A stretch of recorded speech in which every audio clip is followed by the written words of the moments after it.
not be able to stay home, brother. You will not be able to plug in, turn on, and cop out. You will not be able to lose yourself on Skag and skip out for beer during commercials because the revolution will not be televised. The revolution will not be televised. The revolution will not be brought to you by Xerox in 4 parts without commercial interruptions. The revolution will not show you pictures of Nixon blowing a bugle and leading a charge by John Mitchell, General Abrams, and Mendel Rivers to eat hog maws confiscated from a Harlem sanctuary. The revolution will not be televised. The revolution will not be brought to you by the Schaefer Award Theater and will not star Natalie Woods and Steve McQueen or Bullwinkle and Julia. The revolution will not give your mouth sex appeal. The revolution will not get rid of the nubs. The revolution will not make you look 5 pounds thinner. The revolution will not be televised, brother. There will be no pictures of you and Willie Mae pushing that shopping cart down the block on the dead run or trying to slide that color TV into a stolen ambulance. NBC will not be able to predict the winner at 8:32 on reports from 29 districts. The revolution will not be televised. There will be no pictures of pigs shooting down brothers on the instant replay. There will be no pictures of Whitney Young being run out of Harlem on a rail with a brand new process. There will be no slow motion or still lifes of Roy Wilkins strolling through Watts in a red, black, and green liberation jumpsuit that he had been saving for just the right occasion. Green Acres, Beverly Hillbillies, and Hooterville Junction will no longer be so goddamn relevant, and women will not care if Dick finally screwed Jane on Search for Tomorrow because black people will be in the street looking for a brighter day. The revolution will not be televised. There will be no highlights on the 11 o'clock news and no pictures of Harry-armed women liberationists and Jackie Onassis blowing her nose. The theme song will not be written by Jim Webb or Francis Scott Keys, nor sung by Glenn Campbell, Tom Jones, Johnny Cash, or Engelbert Humperdinck. The revolution will not be televised. The revolution will not be right back after a message about a white tornado, white lightning, or white people. You will not have to worry about a dove in your bedroom, the tiger in your tank, or the giant in your toilet bowl. The revolution will not go better with coke. The revolution will not fight germs that may cause bad breath. The revolution will put you in the driver's seat. The revolution will not be televised, will not be televised, not be televised. The revolution will be no rerun, brothers. The revolution will be live.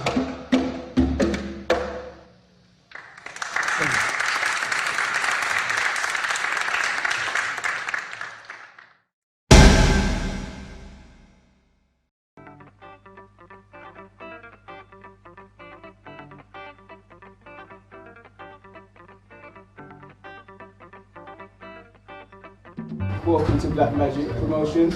What's wrong or right, Black Britain? And it's, you know what? A big out to everybody for coming. You know what I mean? You could have been doing other things, so just to see the faces, yes, all love, straight up from my heart. You know, this reason why, as I say to you, obviously, because a lot of people have been here, what I've done is because I'm kind of sick and tired watching these things at home and talking to myself.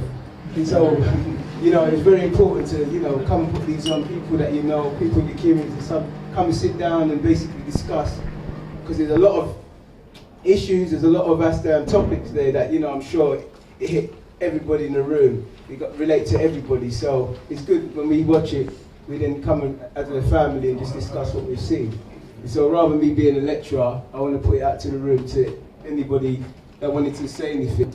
I've got a new word that I've created, African Caribbean, because the reason why I say that because I was discussing with a friend of mine who is born in Jamaica, his parents are born in Jamaica, and what I find, even though we refer to Africans, sometimes the household that you're in, and you know, you have your parents are Jamaican, and there is a lot of self-hate, there's a lot of negative about Africa. As I was saying to my friend, until sometimes you know who your great-grandmother was, and you find them to be what part of Africa there is, then it's not just that you think and say you are, you actually know you are. I'm not a poet, more of a social commentator, which means I always use the common denominator, and I talk hard about politics, race, and religion. So if you can't stand the heat, get the out of the kitchen. Because it's going to get blazing, hot like the fires of hell. Fires of hell. That rings a bell. Hell. Who's been? Now don't throw your hands up, because I already know the answer. I've actually got more chance of you telling me that you got cancer. But your preacher don't care. He relies on that fear that keeps you giving, hoping, wishing, praying that you don't end up there. And while you pray to Jesus, He still ain't been able to stop the sneezes of little kids with diseases. It seems as he does what he pleases. Bring it and I was brought up never to blaspheme. But Mum, I can't sit and watch while the preacher takes your cream, your cash, your dough, your skrilla. Preacher steps out his mouth thinking he's big like Godzilla, but he's got you coming back every single week. What do they call people that follow? Oh, that's right, sheep. And I know what you're thinking. He must worship Satan. He's part of the Illuminati. He's a Freemason. And no, you'd be wrong. I'm just a lot less stressed because you cannot scare me into feeling blessed. So now you see no lightning bolt struck, and I ain't been run over by a truck. That must mean that you don't give up. Don't be offended, these are just words. That got you feeling a little perturbed, and they sound a little absurd. And we've been told that they don't hurt. You know, like sticks and stones and sticks. But words are powerful as politics. And it don't matter if you're Democrat, Republican, Conservative or Labour, because all politics is done on a favour, for a favour. You take off my pants and I'll take off your drawers. I'll scratch your back, you scratch mine, I'll scratch yours. Because someone's always getting whether you like it or not. It's always a contradiction. Like the kettle and the pot. And they both forgot. One of them calls the other one black, but they both look the same. Which means they must both be on crack. Because that's a stereotype, right? Blacks and crack. I got a Mac, so I'm gonna attack. See another black? Smack! Rat-a-tat-tat-tat-tat! Lay him motherfucker on his back. Grab my nutsack, got a nutsack. Oh, mine's like a train off track. But it's cool, because I got a platinum black sitting beside my Mac, some crack, and the dead body of another black. But I look at the kids carrying the rucksacks with the books inside. I stare deep into their eyes and I see you and I. We got a long road to walk and my views may sound uncouth. I could just walk around the streets being aloof, but these kids are dying, begging for the truth. Yo. Social commentary done. Now you can raise a roof. I speak to so much youngsters and it's like they don't have nothing in their heads when it comes to black culture or African culture. Me, I'm coming from a mixed culture that my mum was mixed race, but her father was a Trinidadian. And my mum was mixed race, and when she wanted to do with social work because she felt black in her, because my father was a Rasta. So she felt that culture in her, so she studied in Southwark and dealt with and become a good social worker. But while she was doing that, she was teaching me also. And she taught me a lot of things about, she's mixed race, it reminds me of Malcolm X's mother. Like, then as I'm on the path to that right knowledge, because I call it right knowledge because it's all African, I could use Islam and take it back to the peninsular of Egypt. I could say the same thing what you're seeing here now, Osiris warring, yeah? If you line it up and don't use ignorance, always put yourself in these stories. Most of the Bible, the Quran, the Tanakh, or whatever scriptures you do use, has your story, has your characteristics about you. Being African is not about living in one landmass and saying, oh, that's Africa. We got to deal with about before the continental drift took place, when it was all landmass, and we whooped to America, and we call ourselves Olmecs. Then we call ourselves the children of Aztecs. Then we was calling ourselves the children of Atlanta. We got so much history. Talking about the Middle Passage, I'm gonna be real. If the Earth is on this 32 degrees axis and it goes back to its rightful age, certain places is gonna be underwater and certain places is gonna be land. So it will go back. But, you know, I respect everybody because listen to me, I just come all the way the wrong route. Like South Bermondsey or route through African whites, and when they see me like this, they don't even know how to take me. Some of them don't even know how, you know? I'll be real with you, keep up the good work, and you know what, I know one thing, when it's trying to educate in mind, body and soul, it's hard. You gotta use action from your will to get you in this seat. Because one thing I learned is learning about black history, we like to run away from it. And I know that's what.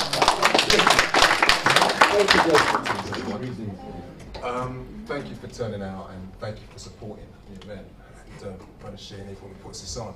I know time is short, and one of the things, I mean, as you can see with the film, I mean, I make long films, so it's because the issues that we're dealing with are so intense, and there's no way, I mean, that's me shortening down the issues. Nobody really wants to talk about things like mental health issues. No one wants to talk about our children and independent learning, what's going on, what can we do?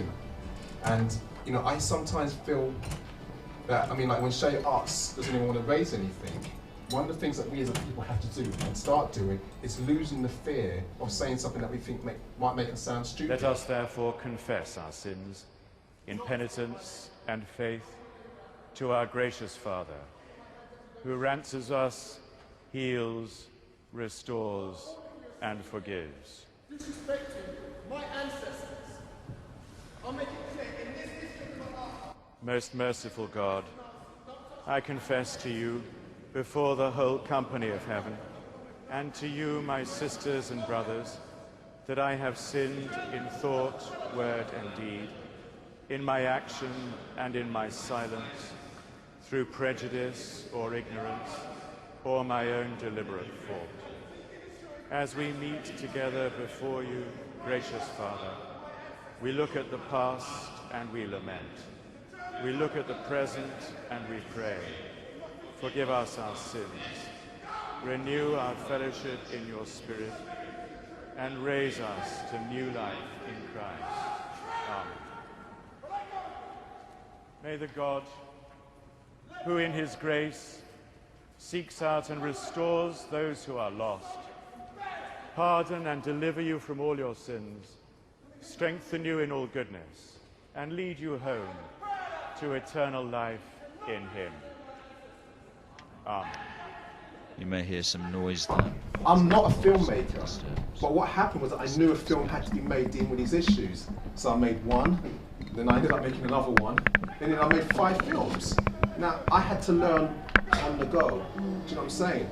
And so, in answer, I mean, specifically answering your question about young people, I mean, I can talk about, I do home education with my children.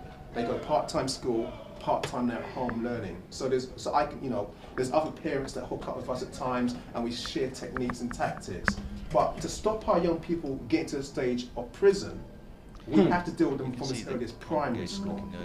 That's where the crux comes in, because when they move from primary to secondary school, you know, what happens then is a mass.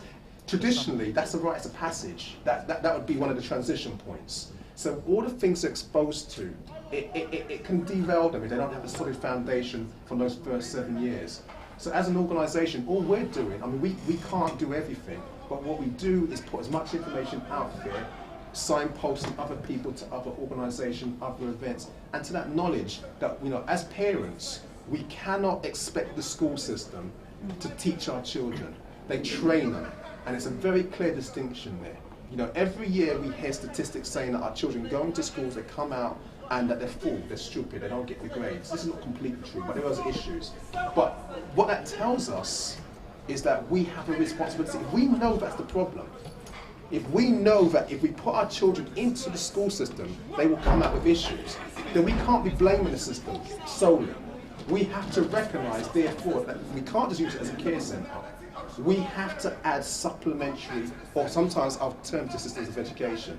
And I know it seems like I'm going all around the houses to ask a straight question, but when you're dealing with issues of prison and criminality, those young brothers, not all of them, but the majority of those young brothers and sisters, when they get involved in gangs, involved in that kind of behaviour, what happens is that you tend to find, if you sit down with them, they're sometimes the most talented, brightest, gifted, but what happens, they get bored in school. Ask a young person, the word boredom keeps coming up, and I've seen it. You know, I've been a governor in a school, I've gone through the curriculum panel, so we have to do all of these things. There's no one quick fix, which is why that's part one of the film. All of the things in the film have to be done, not just the one, and we all have to do it. whatever our expertise is, if we've got a photographer, if we've got a musician, if we've got a teacher, we've got someone who deals with our elders, if we've got someone who deals with mental health, someone who deals in print, someone who deals in journalists, all of it is relevant. And that's what we've got to grasp, you know what I mean? And as long as we're all doing it, we will get the solution. But if we're waiting for Cameroon and Clegg and their boys to do it, well, you know. Some 16,000 police officers will patrol the streets of London Wednesday night in a bid to prevent more violence. Well, for more on the situation, we're now joined live by investigative journalist Tony Gosselin, who joins us from Bristol. Thanks for being with us. Many believe the riots are no longer about the killing of Mark Duggan. What are they about at this point? Well, I think, isn't it after 4 nights of rioting? It's nice to see the Prime Minister finally back in the country. And I think actually what this is about is far deeper than just this one killing last Thursday. It's about a crisis of leadership in this country. We've got a Prime Minister that doesn't really connect with the people. A lot of the policies he's implementing are actually dictated to him by the banks, and he's lost touch with ordinary people.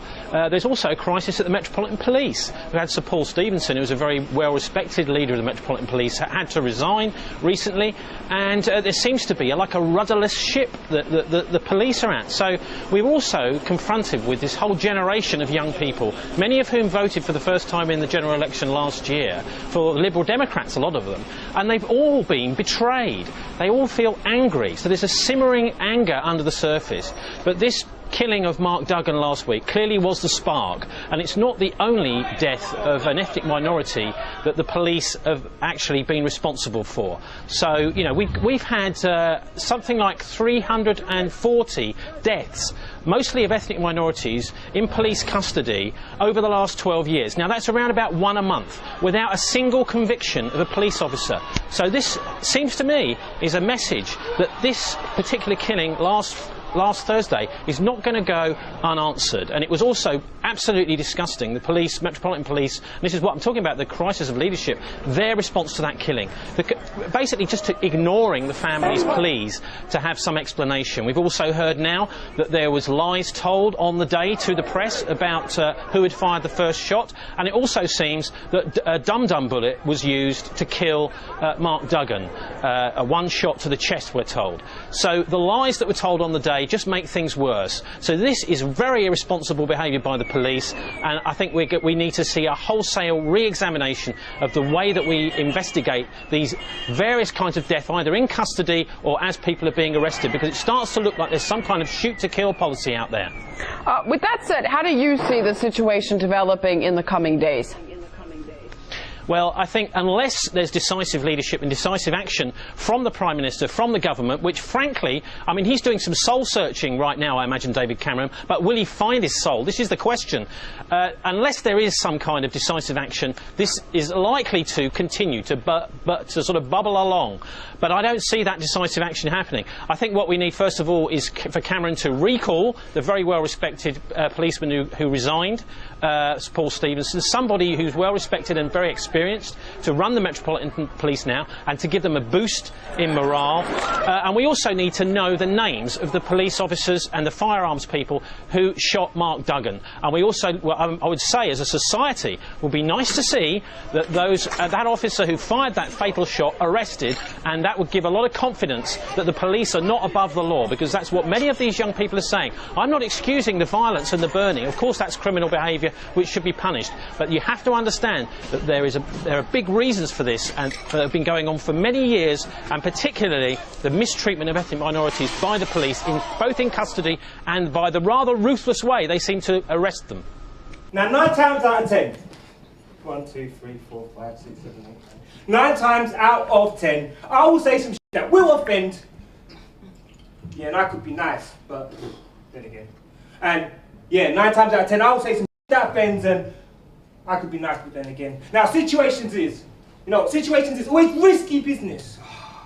People around the way, they take the piss. And what's this? Because you know, I could get aggy, but I prefer Machiavelli. My father sat me down and said, it's a more surreptitious strategy. After you ran your stereotype, black, gold, green, pink, orange, blue or white, this is forward movement, right? And since I'm not a crab in the barrel type, I want to know what you're on. Problem, solution. Pick one, get a move on. So 9 times out of 10, yeah, I'll say some stuff that offends.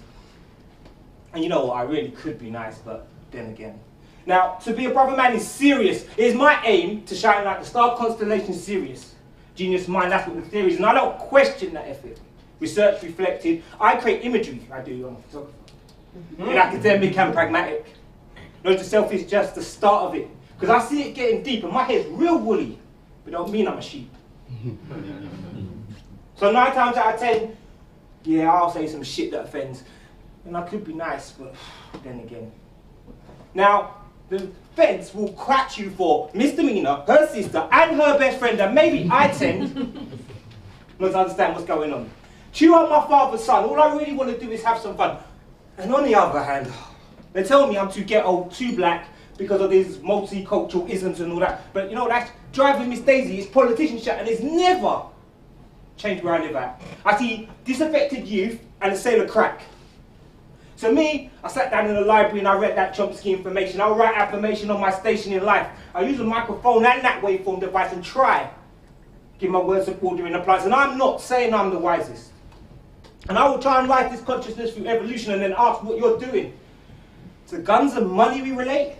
I must ask what's up with the mind state where we relate more negativity, those social disease, and my heart bleeds for few brothers to achieve. And see me, I believe in real education.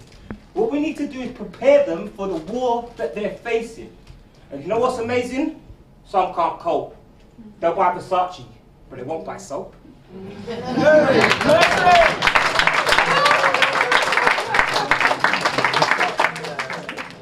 Greetings, family. Greetings. First and foremost, I want to say thank you to Shay for putting on today. It's always needed. Jam in the house. It's always needed for us to come together as a family and reason, to question, to challenge, and to answer each other, and to create a forum for learning. What I want to talk about the screening, the film, was around mental health. I'm kind of a social worker, kind of I say. My main reasoning is to try and save our children within the predominantly I work with children, but at the moment I'm in a community mental health placement. And exactly what was said on the screen is that I come into contact with a lot of brothers in the system. A lot of them aren't treated with talking therapies, they're treated with medication. One thing that I need to say is that we need to take the healing of our people into our own hands and not send them into the hands of another race to take care of them, which is what happened. So most of the time, like one of the sisters said on the film, was that it's just about saying to somebody, I understand, taking notice of each other, actually saying to somebody, are you okay? Basic stuff, you know. They don't have to be family, they don't have to be in your intermediate circle for you to be interested in them. Even like somebody like tonight, if you see someone in here who looks a bit down, to say to them, you're alright. You never know, it could be that alright that makes them, it could be that saves a person. Coming on to another topic, which is about language. Myself, I'm from Afro-Caribbean background, but I always say to my friends who know their tongue, their African tongue, teach me. Let me know, what does that mean? Do this, do that. Don't just keep it in your local circle with your friends that know the same language of you.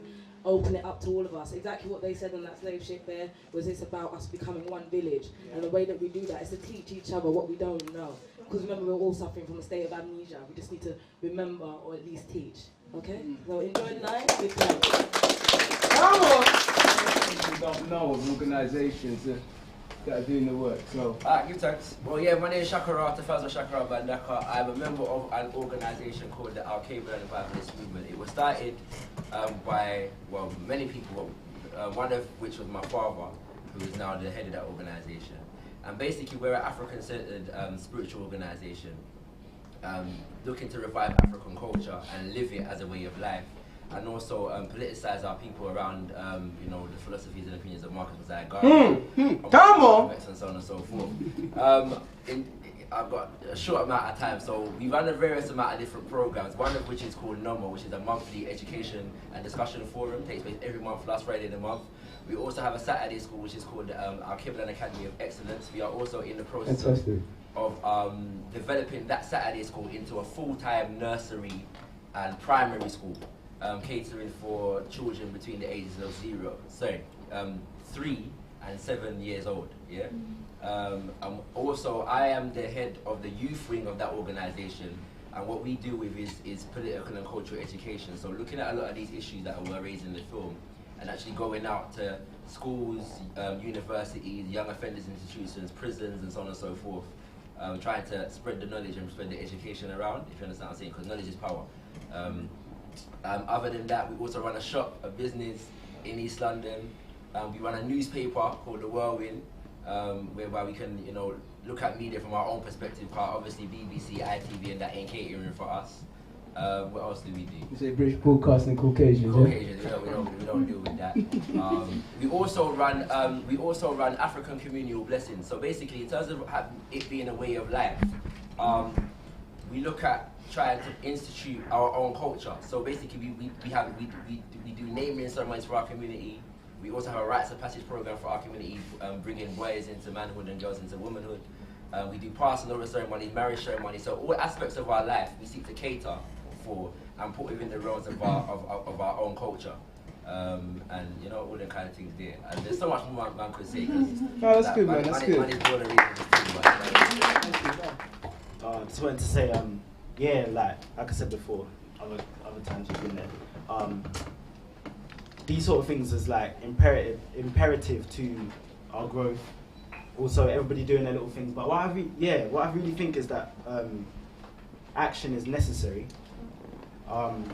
In terms of actually, so like Shay said earlier about networking, it's so important that get to know people. Like, I don't know most of the people here, so it's good for me to like maybe even to chat to people, like get to know people's names, get to know what they do, like if we can interlink and interrelate our abilities and skills and stuff like that. Creating an industry, like, because I do poetry and that, so I really think it's important for us to like, well, for me personally, I think it's important for us to have an arts industry, whereby like we create our own Motown, but don't sell it. Like we have our own thing, and just don't sell it at all to nobody. It's priceless. That's ours, and it's important that we have a lot of those things in different areas, because that documentary was excellent in that there were so many different things. It's a war on every single scale. Every single thing, like even your toothpaste that you're brushing your teeth with is got fluoride that is weakening your mind, and like it's deep. So the war is like, we need an industry in every single one of them, and then we all need to be interlinked. And that's only gonna happen if we get to know each other. Thank you. Spot as well. I basically work in a vegan Caribbean restaurant in Crystal Palace. We do different type of events. We do like cooking classes if you want to learn. What's it called? Spirited Palace shows. In Crystal Palace. If you want to know any more information, just come to me. Address? 105. Like I said, if you want to know more, come to me afterwards, and I'll give you all the information. But we do different events and so forth. I just wanted to hit on what the brother said. You said it. Someone said something about coming together, organizations and so forth. Basically, I'm in the process. Like the brother shouted out Black Rose. I've got a company called Black Rose, or organization or movement, whatever title you want to give it. And basically, this is like a symbol of remembrance for African ancestors. It's similar to like the red poppy, but basically it's our version. And basically, what I want to do with it is simple. I'm 22 years old, and my main aim is to deal with my generation. I know you have all of the talks, what can we do for the youngers and so forth. My philosophy is only the youth can save the youth. So if you have someone that's of my generation that is of a certain level of awareness, utilize them as a tool. Don't try to skip over them, because we've got so many organizations coming out trying to help the youth. It's too much, man. We just need to unify. So we need to unify. And this is what one of the things I'm trying to do with Black Rose. One symbol, unify. That's all. That's it. I mean, we've also, I don't know, she might be a bit nervous about bringing it up, but there's a woman that I'm proud of in the community that she actually got an award. She's got a lot of community work, and I've known her for a long time, and she's done a lot of struggling in our community. But again, what happens, like what I don't like about the media, this is what we look for as success. I don't subscribe success through what they say or what the media say. There was a woman that also said that she sold her house. I mean, just to do, these are the things, and then I hear a lot of our people in the community say, oh, we don't do nothing. When the work's done, we don't know, because we're always looking for a TV. I mean, Jill Scott Heron died, and he's a great singer, artist. Some know, some don't, but the revolution will not be televised. So we sometimes, you know, this TV, we need to sometimes plug it out, unless you're putting a DVD in. So, I mean, sis, I mean, I'd like you to say a little something.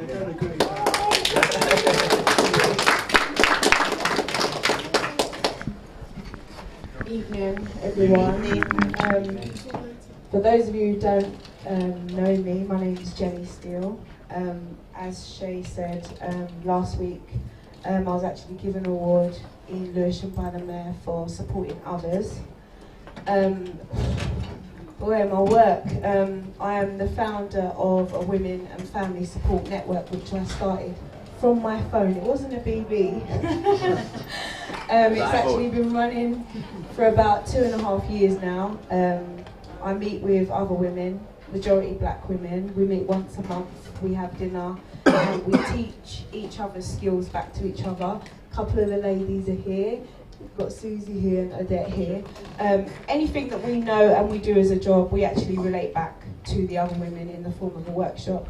I also get our children, I have 3 teenagers. We also get our children involved in voluntary work and community work. So we get them to come and work with elderly people, get them to come and do some work with children with disabilities and carers and so forth. This is a good event. There's a lot of things that were talked about tonight, and a lot of it's within the work that I've been doing myself for quite a few years, but couldn't do it on my own. The people in the community have supported me. So the award is not just about me, it's about everyone who has sent an email that I sent them, sent a text that I sent them, told the next person that I'm doing something. So that award is for everyone. I didn't come from a big educated background, but I have worked hard and I've made some seriously good links, and I'm using them to give everything back. So keep coming to these events now.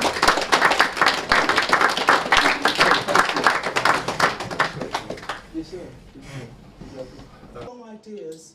My name is Oliver Aliakwe Cooper. Hey! I work in broadcast. I work in film and in TV and in radio. Okay?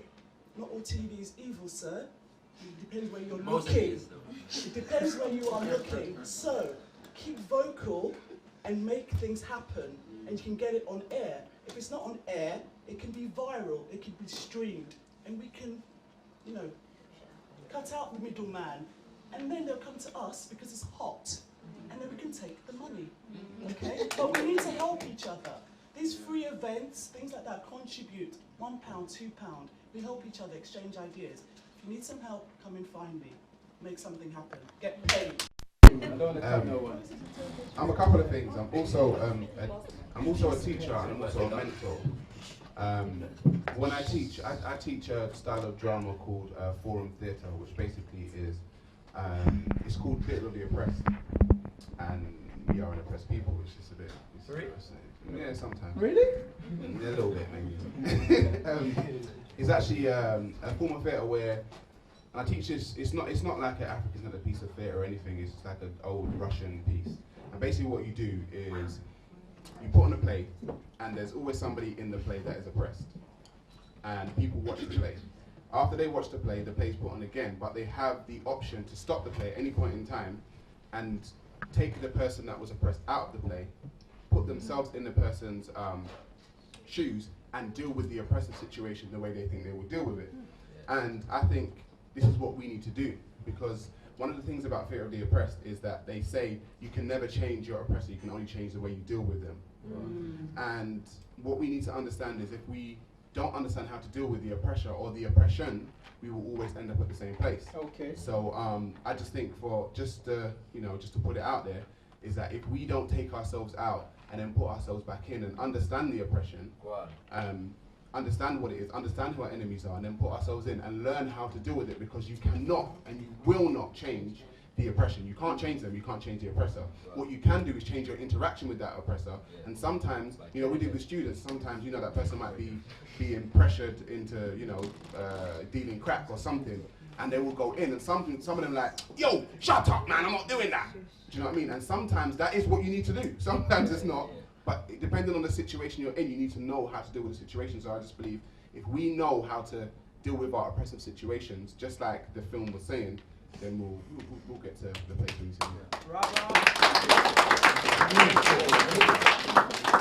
Do you want to? Okay. I just want to say a lot of the times also, I always notice that the, you want to say something? Okay, I'm going to the gentleman and then you, yeah? Is that I noticed that issues with money is quite funny because if we do know really what's going on, we'd save a lot more money because it's all about spending in the community. You know, what I also notice is that, even for myself, is that when we spend in the community and start going into our shops start progressing. And like as the sister was saying over there, you know, once we keep doing that, then things start getting bigger because as you see, we're always moaning about other people's communities. And that's because they keep it in the community. It's not a hate thing about, look, let's, you know, it's not a hate thing, that's it, period. But when you love yourself and understand, you start to go and spend money in your community and people around you, and then that accumulates more money. Thank you. So, go on, brother. Sorry, I don't need this. No. Yeah, just to add on to that, I won't go, that's not my point, but what that is nation building. In this room here, each and every one of us has got a skill. We put that skill together, we got a nation, and we move on and we progress. So, I mean, I was going to talk about like the mental health side of things.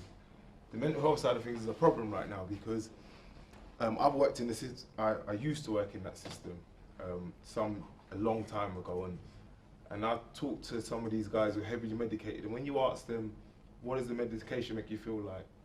One of them said, it's like a white light in your head. There's nothing going on.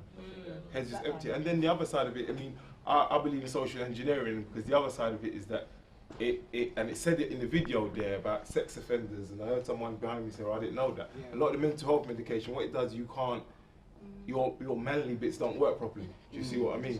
And then when they do work, you can't conceive, and you can't, do you see what I mean? So we have to look at it as a wider construct that if people are taking this medication, we can't build up the community. Do you see what I mean? And the more and more of us who are misdiagnosed, because that's what it is a lot of the time, the more and more we have that situation. You've got people who just because a European person doesn't understand the way that person's communicating, they get sectioned. Do you see what I mean? And so once you're sectioned, you're looking at 28 days for them to do whatever they got to do, pumping all sorts of foolishness inside you. And even then, if they see that the diagnosis is wrong, it takes a while for that medication to come out of your body. So you know, there's a lot of issues with that. And I think, sorry, I'm going on, but the last thing to look at is that in African languages, now I mean, I speak Tree, I speak another language, I speak Tree. So so and I asked my mum and dad, like, is there a word for prison and old people's home, things like that, and there aren't any words for these. They've made words up that kind of like 2 or 3 words that you put together to make that up. And if you look at what the European model is for people who have mental health problems, the elderly, it's always about exclusion. They're always actually trying to exclude people. That's what it is. So mental health, it's like put them on the walls. If you get to put you in old people's home. If you misbehave in society, so let's say people who commit crimes and that, it's always talking about segregating and putting people to one side, isolating people basically. And then we as a community, we don't actually move that way. If you go to, we will draw people in. If you go to, I'm not going to use our generation, but if you go to older generation's house, they're always trying to feed you. We've lost that. Because I'm not going to lie, when my friends come around to watch football, like, we've lost that. But yeah, we're community, and that's what we deal in. Do you see what I mean? And that's what we need to keep. So it's about nation building. It's about us to everyone, to each one teach one, pull together and be united. When they're talking about they're sectioning us and they're giving us mental health and so on and so forth, really it's that we can't cope no more. That's what I'm saying. And there's a thing called psychogenetic transmission, whereby they say that there's actually a gene in the mental that is passed down from one parent to the next parent of our generation. So basically, our ancestors live in our minds. Do you understand what I'm saying? And we haven't come to terms with that at this point yet. And really, in terms of if we're looking at to heal ourselves, we really have to look at culture and psychology from an African-centered perspective, because at the end of the day, Eurocentric psychology doesn't actually access spirit and doesn't deal with the spiritual, and that is alien to African culture, if you understand what I'm saying. And if you even look at a lot of the drugs that they give you, it blocks you from actually accessing aspects of yourself. That's what it does. You know, that's what it deadens you. So it's like you're brain dead. Why? Because you can't access your spirit. And oftentimes when people, I mean, I was working in my shop one day, and a brother just broke into the shop where hot sun, and he's wearing a big leather jacket here, baking hot sun, come out of a mental institution. And I got to conduct business, you know what I'm saying? This is a shop, you know, fam. But he must have saw an unk in the window and ran into the shop and broke down in the shop and started talking some things about Tupac and Marcus Garvey. And he was all over the place. But if you stop to listen to what he was saying, the brother was talking sense, Rasta. You know what I'm saying? Sense, hard sense, more than what most people that got PhD can talk. You know what I'm saying? But just as an example, I'm going to wrap up here. For example, if you look at ancient Kemet, yeah, there's a thing that they call the 9 parts of the soul. And a brother broke it down to me. When you actually check it, it actually deals with different aspects of the self. When you actually check it, it's actually a template for mental health. So when any aspect of this is out of balance, you're insane. Do you understand what I'm saying? And what you do, so one aspect of it is called the kaibic, which is like, which is reference to, it's called your shadow, which is like how you see what you say. Don't forget about the we. I am because we are. The we spirit. That's what that is. So it's about how the impact that you have on those around you. That's a part of yourself, fam. You get me? So if that is out of balance, and you're not, the people around you, you're in your community, you're not seeing you well, or you're not seeing them well, then you're insane. You're not in mental health. You know what I'm saying? You're not well. You get me? So we got to come out of these psychiatric wars and then kind of thing that Europeans have developed for us and get into and develop our own thing. You know what I'm saying? Like look up post-traumatic slave syndrome, and that's a good start. Dr. Joy Leary. Yeah, and everything. I think of what a passage here I liked, so it made me go and write. I was saying that basically we need to maintain the we spirit, because we always look at ourselves as we. I know sometimes we try to not generalize, but when things happen, we always blame we. So I think there's nothing wrong with maintaining the we spirit, but we won't. We won't pass on together. We will have a different road as we journey, but primarily we must implement the same goal. And it's just, it goes back to the same thing. We just to understand and know this and do what we got to do. I mean, Marzo. Yeah, I'm a photographer and I'm a poet, but I spend a lot of time. Any books today? No, I've only got my sample one here. Oh, okay. We spent a lot of time in Newham, like this year, last year, the year before, excel in the arts, teaching young people photography, video, and like I kind of stressed. I wanted some of the hardcore kids. The minute you put young people, is that better? Children, young people, I'm good with that. And no funny, goats, no goats. It's funny how as soon as you put the tool or the apparatus that allows them to express themselves and not feel judged by that expression, how the attitude just changes instantly. The biggest problem we had last year was when the parents were coming for their children, they didn't want to leave the class. And like all 4:30 we're saying go home. Like all 5 o'clock they're still there. This year I kind of got into the mental health thing, like art therapy and stuff like that. And again, it's another thing about expression. Like it's not that people are nuts, because people are not nuts. It's just because I even as an artist myself, I feel it. Sometimes you've got so much crazy, bro, go around in your head. You just have to get it out. I'm glad I found a camera lens, so I have that kind of means of expression. But my final point is, we were talking about the elders as well. Sometimes I think we need to reason. I've had to reason a lot, especially with my mother, about the fact that I'm a photographer, because all she wanted me to do is something sensible. Right? And yeah, it's hard. Do you know what I mean? Sometimes I'm broke, whatever. But we need the artists. They are the social commentary. Whether you're a painter, poet, potter, whatever, it's what the Europeans have used to indoctrinate us. Like, because the picture that they're still showing on Channel 4 to save a child is like a facsimile of like early kind of New Yorker, early, what's the magazine, National Geographic pictures. So we need to reinform that image. Not every starving kid. There's people in Nigeria who can pay Nigeria's national debt. So obviously we're not poor. Our people are not poor. So yeah, that's it. That's what I've got to say.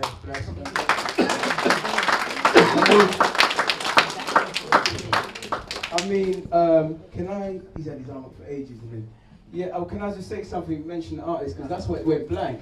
Is that what I also remember when I was a youth? Is that it's funny because when a lot of the music that we used to hear, there was a range of music. So, you know, you had De La Soul, you had Arrested Development, you had Public Enemy, you know, you had various Q-Tip, Busta. Then you also had, Luke, Pump It Up, you had all that silliness. But then you had Bob Marley playing in the background, your parents. So what happened, we had a balance, and I think what's happening now is that these people have managed to sanction, cut, destroy the balance. So we only get one perspective of the music. And at the end of the day, music is the weapon, as Fela Kuti said.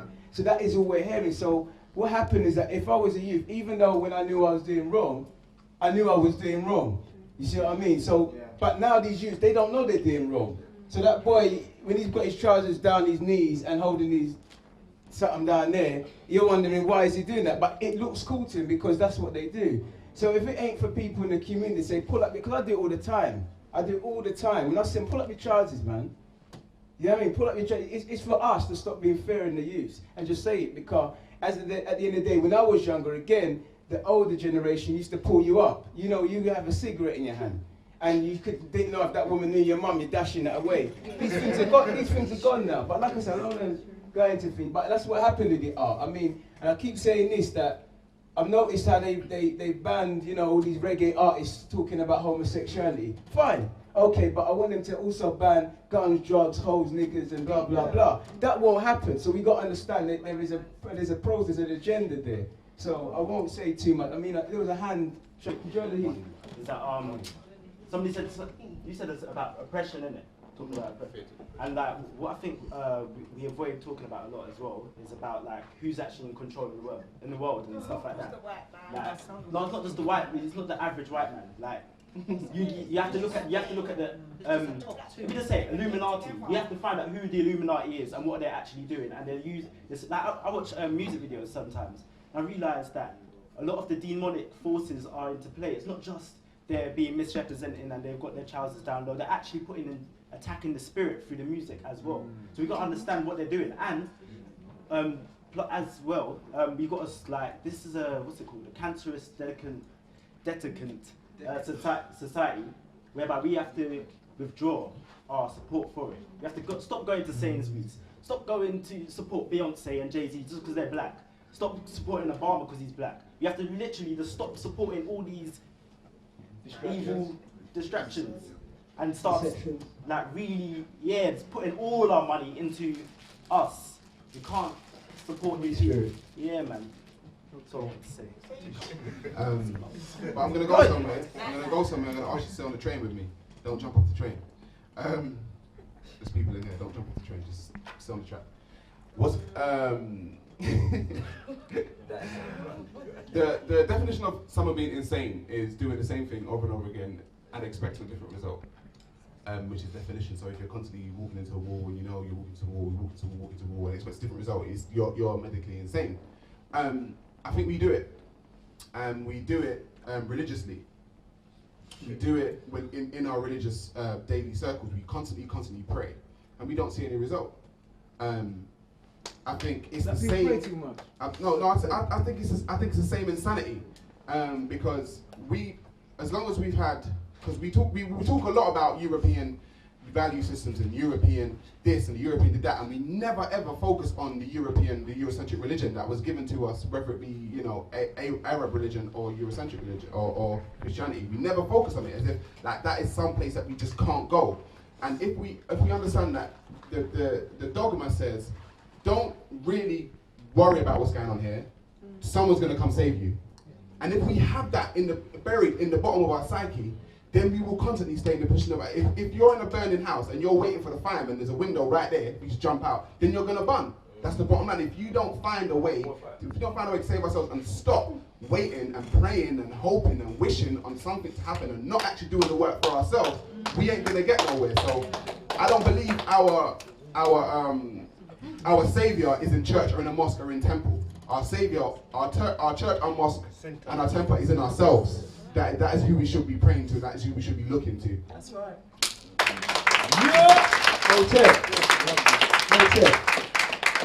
It's God's and nature's law that man attempt to prevail over his fellow man. Till one becomes the master, one becomes the slave. Let us remember that God is wise and as long as God is white, we shall prevail over all other races. Sorry, Professor. What was that you said? God is white, and as long as God is white, we shall prevail over all other races. Beg your pardon, Professor, but with all this confusion, would you mind repeating? God is white, and as long as God is white, we shall prevail over all other races. Right. I don't really like this. He likes you. He likes you. He likes me. No. She likes you. She. Okay. No, it could be. We've gone so many places and stuff like that. And I'm conscious of time and stuff like this. On the religion thing, I mean, I cover it in the next part, so I'm not going to go into the spirituality issue there. Only to suffice to say that even though you're right, one thing we've got to be careful with is the fact that there are people amongst our community who do pray to different spiritual belief systems, but what they do is that they are still capable of doing good works. They still are trying to worship, trying to venerate the right source. Yes, they have to ultimately move, or they should move home to traditional African spirituality, but that's a personal issue. We've got to be careful with it, because we look in Brazil, the spiritual systems there, you can see that Africans have got a strong survival mechanism, and what we would do is that we will Africanize anything, you know what I mean? We'll try and bring it home, but that's, like I said, that's another documentary. The issue about mental health is a key one. And I'll ask a question to everyone here, and you don't need to raise hands, just make a murmur. But has anyone in this room got a disability? Yes. Okay, that's we don't need to. The reason the reason I'm asking that for is because whether we like technology or not, at some stage in our life we will all have a disability. As we get older, our sight will start to fail. So whether it's a hearing disability, a movement disability, we all have some kind of disability. And the reason I'm saying that is because disability in the human condition is normal. This is the same thing with mental health. All of us have a degree of insanity. I mean, I call myself insane. I refuse to acknowledge this system as normal. But all I'm saying is that the issue of health and mental health is something that we all have, especially when you live in a system that oppresses you continuously, and you're creating coping mechanisms to justify, why you're here, why you're not fighting against, or why you are fighting against when you keep banging your head into a brick wall. And so, this idea about isolation is very important, because the isolation is what drives us to despair. And when people, I always like to focus on solutions. When people want to know what they can do, we've got to move away from the idea that it's just I who can solve it. It is we, and the basis of a we is even just two people. If you're in this room and someone said something that touches you, you feel, yeah, man, I like to, as a project I want to do, that part might fit inside them. Working with one other person creates something completely unique. And that reasoning space, that church, the reason why church does work, the reason why these mosques do work, is because people are coming together as a collective and creating that spiritual family. Whether it's painted with some different ideologies on top, it's another issue. When we're in here, this is our church, for want of a better phrase. And what we're doing, we're all connecting on spirit, irrespective of our own individual and personal backgrounds. If we don't do this frequently enough, and then we leave this place and scatter into the wind, and go back to the text, electronic communications, which are so unnatural. Do you know how unnatural it is to sit in front of a machine? You know what I mean? I mean, people go home, turn on the television, don't watch it, there's not the light inside the house. It is unnatural. No. So I know the time is short. Go on. So just no, because I don't want to take all the time, but I mean, I like to push things that we can do. If you recognise that we're doing these things, and how do I know about that? Because I've done it. I ain't too proud to say that I'm infected with some of the madness, and I'm working on it. But what I do now is I listen to the radio. And that way I can move around the house. I can listen. I can tune out the nonsense and tune in the consciousness. You know what I mean? My children, I read books to them before they go to bed, so we can pick the stories that they want. When we go to the libraries, we tell them, I'm very clear, well, no, we don't need any of those ones with Cindy and Barbie in it, because you know what? There's enough of that at your school, you know? And we can find other mechanisms. And so here, like I'm saying with organizations, you find an organization that touches your spirit, or you find one other person, and you start on that basic level and do something, anything, manifest something. Trust me on this. I started 11 years ago with one other person. I had no idea that we'd create all the things that we did. You can do it. We can do it. And then we come back and we reason and we share and we find solutions to the challenges that we're facing, and we do it. Want me to be PC, policing my own comments in a prison of political correction, punished into confinement, thoughts sentenced to life in solitary confinement, abused like those at Guantanamo Bay. So I have to break out with the truth and ask, what is freedom of speech? What is freedom of speech if it is spoken quietly, softly, diplomatically uttered into a vacuum of space where no one can hear the tears that bleed from the heart, emotions dying from the suffocation of expression, pleasing those who wish not to see the world for what it is. Call it classic diplomacy, the tool politicians use to wall the truth of lies. No surprise, because they are selected secretly, not elected publicly, as you think, by you, the people. That's why I say, sweet talk. I'll bite your ear off like Tyson, pry open your eyelids with closed pegs. Like the Saw movie, this form of torture has a reason behind it. Now you see wow, sorry. Now you see what your deep sleep tried to hide as you live the metropolis nightmare. I force the light to shine truth into your unblinking eyes so you can become a thinker rather than worker. I promise to do more damage than an ISIL protesting pest. Yet, society is continuously conjuring up a fairy tale myth where we make decisions while distracting us with representations of Barbie and Ken, who we are still taught to admire, adore, and beat subliminally, sidetracking the evil terrors that are committed criminally on a daily basis. Too much in the mind, so we don't want to face it. While the authors of the story, for its fairy story, moving anonymity, hidden identity, best kept secrecy, most now know their name without knowing who they are.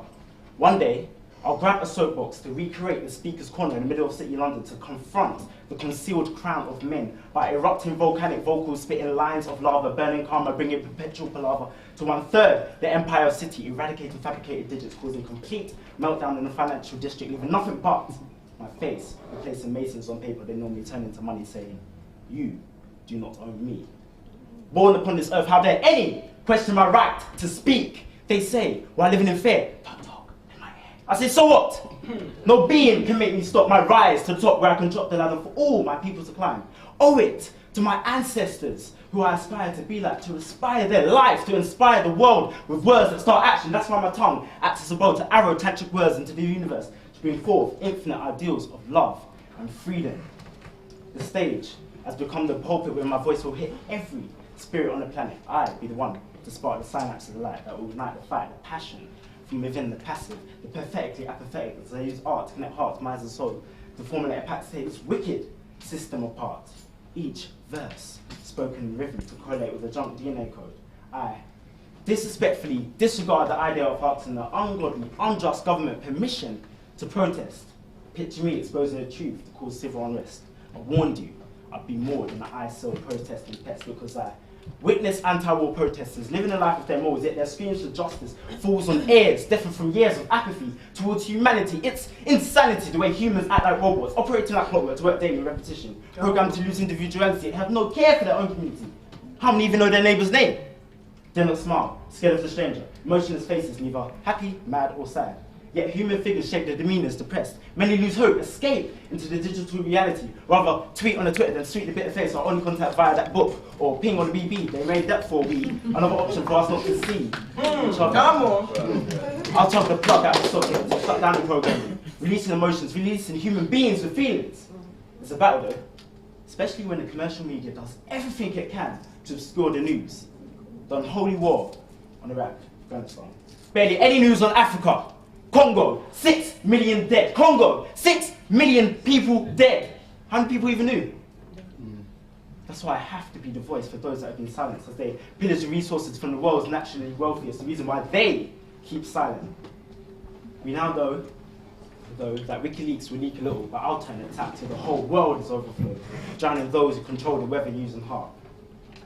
In these serious times, I refuse to sit suffering, silently sleeping. God gave me a big mouth, so I roar like a lion, because a real king has no fear of consequence. 2011, it's time for action. We have the power to do something or nothing. The choice is yours. Remember, People make the world go round. People make the world go round. Bless.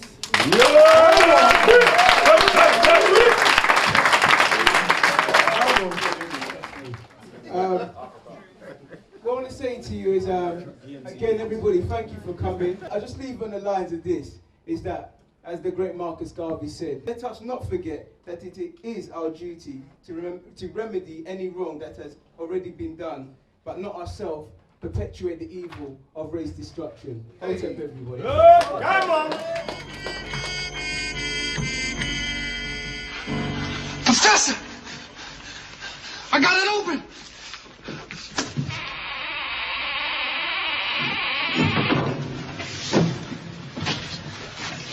Good heavens, man!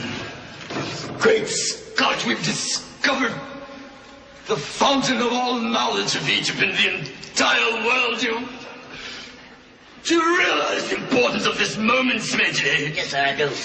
Do you see the brilliance, the untold years? I see it, sir. This is medicine. Thank you so much. Thank you, sir. You slave. Look!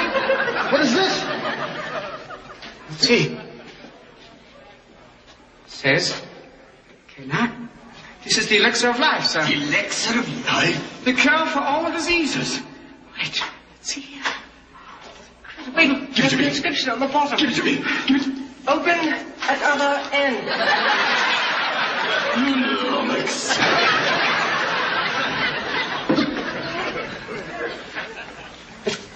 This can't be, man. What? You know what this is? What is it, Buddha? It's the book of life.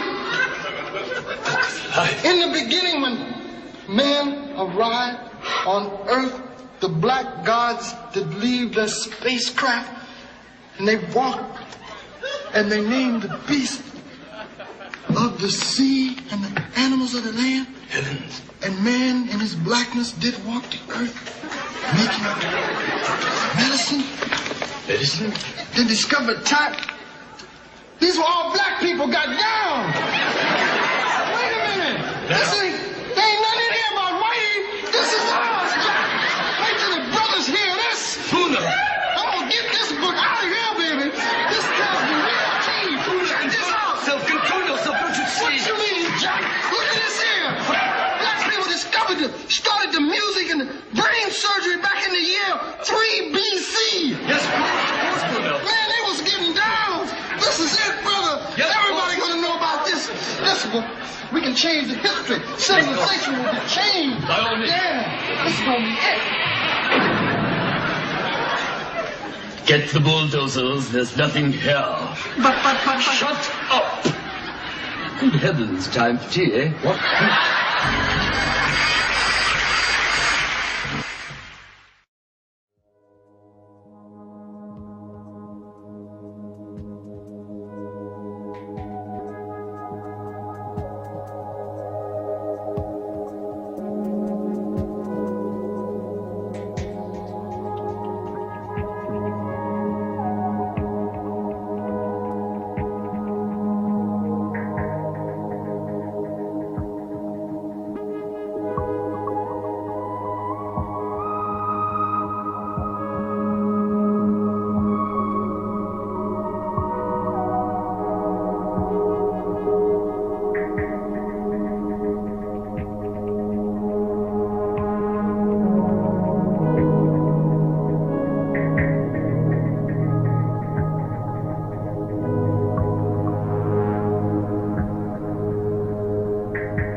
The very word secrecy is repugnant in a free and open society, and we are, as a people, inherently and historically opposed to secret societies, to secret oaths, and to secret proceedings.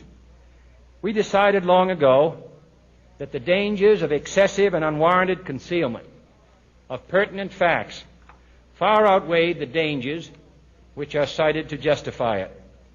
Even today, there is little value in opposing the threat of a closed society by imitating its arbitrary restrictions. Even today, there is little value in ensuring the survival of our nation if our traditions do not survive with it. And there is very grave danger that an announced need for increased security will be seized upon by those anxious to expand its meaning to the very limits of official censorship and concealment. That I do not intend to permit to the extent that it's in my control. And no official of my administration, whether his rank is high or low, civilian or military, should interpret my words here tonight as an excuse to censor the news, to stifle dissent, to cover up our mistakes, or to withhold from the press and the public the facts they deserve to know. For we are opposed around the world by a monolithic and ruthless conspiracy that relies primarily on covert means for expanding its sphere of influence, on infiltration instead of invasion, on subversion instead of elections, on intimidation instead of free choice, on guerrillas by night instead of armies by day. It is a system which has conscripted vast human and material resources into the building of a tightly knit, highly efficient machine that combines military, diplomatic, intelligence, economic, scientific, and political operations. Its preparations are concealed, not published. Its mistakes are buried, not headlined. Its dissenters are silenced, not praised. No expenditure is questioned, no rumor is printed, no secret is revealed.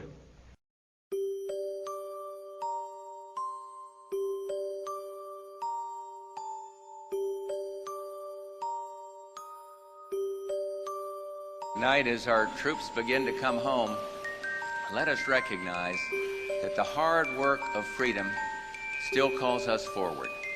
We've learned the hard lessons of history.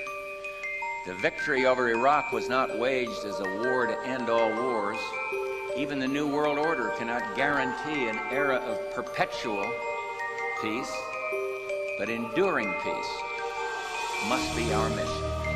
Our success in the Gulf will shape not only the New World Order we seek, but our mission here at home. We have before us the opportunity to forge for ourselves and for future generations a new world order, a world where the rule of law, not the law of the jungle, governs the conduct of nations. When we are successful, and we will be, we have a real chance at this new world order. We have ever seen, not just of the global economy, but of the global order as a whole. And 200 years ago, a famous British Foreign Secretary said that the new world had been called into existence to redress the balance of the old. In 1990, another old world ended, dominated by the Cold War, and people talked then, in 1990, of a new world order. Nevertheless, the United States is in a key position to shape this so that the problem of the Bush presidency will be the emergence of a new international order. Within the next 4 years, we will see the emergence of a new international order. The beginning of a new international order, and it could well be that this president, who is so reviled by intellectuals, will emerge as one of the seminal presidents of his period. Let's assume all American in modern history. One of the seminal presidents. He could. What does he have to do to achieve that status?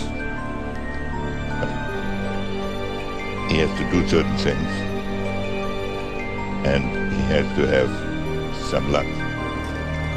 In an era of globalization, of political interdependence where the world is ever more swiftly opening up, and the cliché about a global community becomes an economic, political, often social reality. In this new world,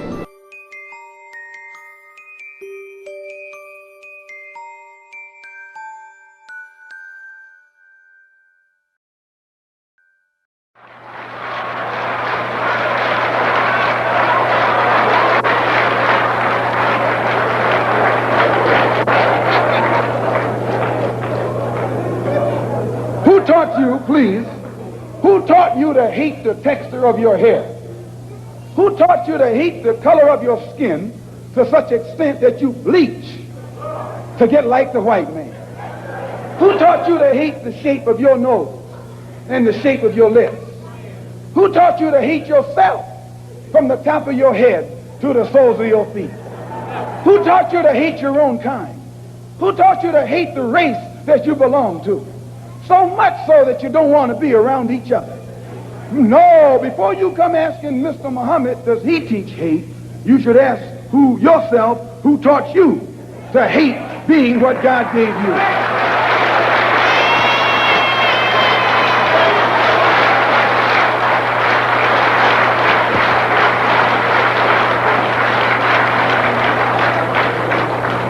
you? We teach you to love the hair that God gave you.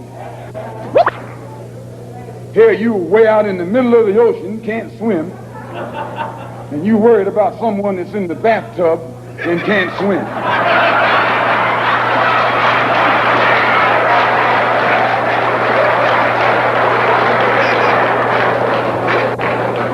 We don't steal, we don't gamble, we don't lie, and we don't cheat. And that also deprives the government of revenue, because you can't get into a whiskey bottle without getting past the government seal. You can't open a deck of cards without getting past the government seal. There's a white man makes the whiskey and then puts you in jail for getting drunk.